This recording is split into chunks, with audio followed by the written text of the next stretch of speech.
फल की चिंता मत करो, मतलब उस हिसाब से तो कृष्ण ये भी तुम्हारे कहने लगे कि जो काम करना है वो काम अभी करते जाओ, बाकी फल की चिंता मत करो।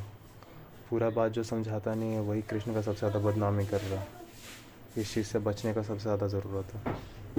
कृष्ण सिंपल सा बात बोल रहे हैं कि बेवकूफ़ के हाथ में इस वक्त सत्ता मत जाने दो। इस वजह से वो महाभारत कहा जा रहा है। महाभारत का ये युद्ध है। कृष्ण तो ये भी बोल रहे हैं कि भेड़ चाल में मत फंसो, भेड़ चाल को पहले जानो। अगर वो सच में ज्ञान से निकल रही है, अहंकार के ज्ञान से निकल रही है, आत्मज्ञान से निकल रही है, उसके बाद ही उस चीज़ को फॉलो करो।